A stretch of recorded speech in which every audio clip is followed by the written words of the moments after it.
All right, folks, how you doing? RussellTrueResults303.com. Check out the website. Links in the description box, also with videos that relate to this topic.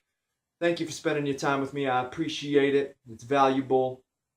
I hope you're getting good use of it as well. The channel's helping you out. So this video is going to be a motherless nation. I did a video on a childless nation. And of course, the first topic that we're going to bring up in this was something that I should have brought up in childless nation that I don't think I did. If so, it'll be a little recap. So, motherless nation. So the first thing, of course, there's going to be a fatherless nation. This whole 3-video series is just about the destruction of family in the world today. For me, it's the United States, but we know everywhere throughout the world, family is kind of being broken apart. Once we're able to break the family apart, we can gain better control of the masses, better control of society once we break the family apart. I apologize for the lighting. It's a gloomy day outside, a lot of rain. So first is, of course, we're going to go with contraception. And when it comes to the childless nation, that's what I forgot to talk about was nowadays we look on TV and they have all the disclaimers now for the medications that people are taking. And if you've ever watched a Cat Williams comedian, one of his performances, he talks about the same thing. He's all, remember back in the day when they had the decency to at least mumble the things that could happen to you when you took this medication? But now there's a lot of, if you look at some of these commercials, contraception, and now it's leading to uterine cancer and things like that for women that are going to prevent them from being able to have babies in the future, all because of these different types of birth controls that are out there. Because once again, it's about getting the product out there, making big bucks. And you know, if we make $4 billion, who cares if we have to pay 20 million in fines for lawsuits? So first of all, contraception being introduced, you know, in the 50s, 60s, whatever it was, they were already putting in the female or in the family's mind that children are bad. It's more of an accident. Having children is not an accident. It's a beautiful thing, right? I don't have any myself, but, you know, a child is a beautiful thing. Pregnancy is a beautiful thing. That's why when a lot of women are pregnant, they say they have that glow to them, right? Wow, you got that glow. There's something about you.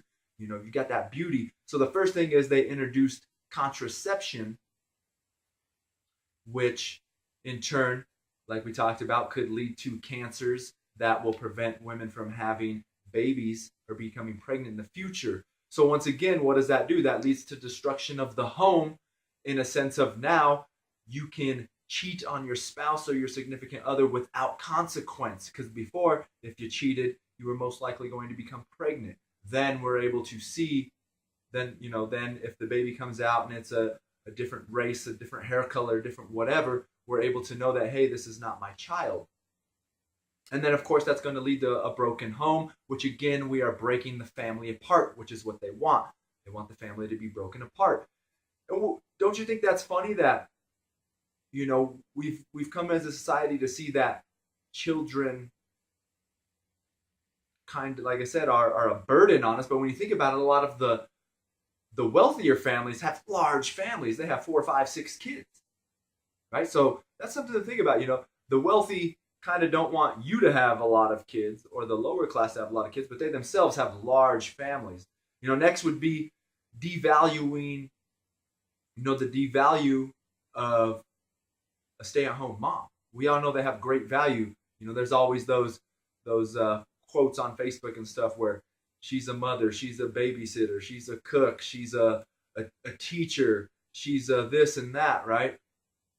And then they list how much that actually costs, right? If you were to add up all those different positions of a person in society individually, it comes out to $150,000 a year is what a stay-at-home mother would actually make if she performed all these duties.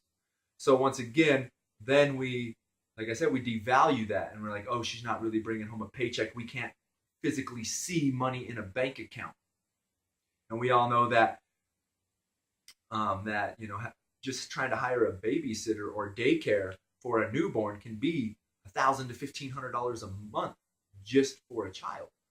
So, and then next would be of course, inflation, the rising costs of prices, of goods, of food, of housing.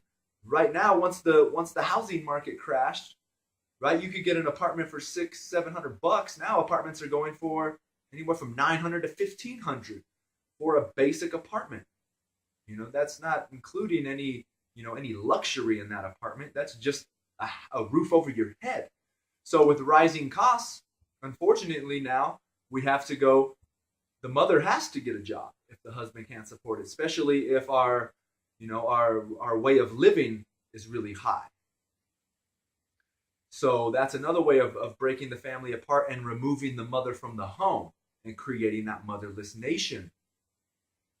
And then once again, like I talked about earlier with the broken home situation, which is what I came from, a broken home. Now we've got a mother who has to play the roles of both mother and father. So yes, a mother might be present at all times, but you're not getting that true affection and love in a feminine way, a true feminine way, the true beauty and love that a mother can give a child, because she has to play the role of both. So she has to be the loving mother and the disciplined father at the same time. So we are not given the opportunity to truly see the love and beauty of a female and of a mother in our lives, which of course is another area, like I said, in which I can speak from because I grew up in that broken home. Next is, and there's nothing wrong with a woman that wants to have her own job and make her own money and things like that. But now we're getting into that independent woman concept where I can get everything on my own. I don't need anybody. Right? And that's great. Like I said, there's nothing wrong with a woman with ambition and a woman that wants to achieve things in life. That's great. That brings great value to a family.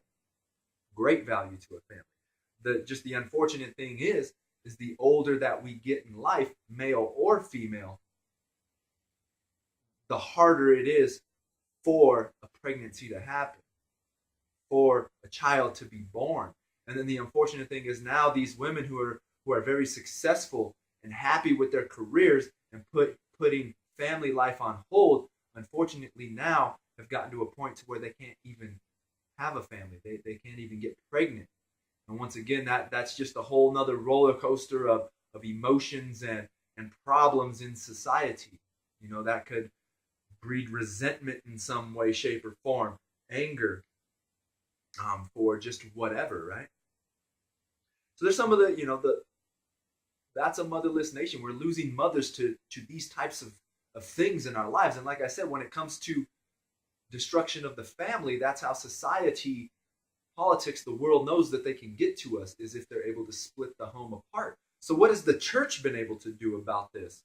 What has the Catholic Church been able to do about this? And when I came up with this concept, of course it was to engage people and not come right at them with the Christianity and the Catholic view, because it pushes people away. So I got to bring it in slowly, and we're bringing it at the end right here. So what has the Catholic Church done to be able to combat this? Right? What has the church done? What has she done to help us? The church is female as well. It's the bride of Christ. So we need to get into the church, right? But next is, and this is how you can say God works in amazing ways.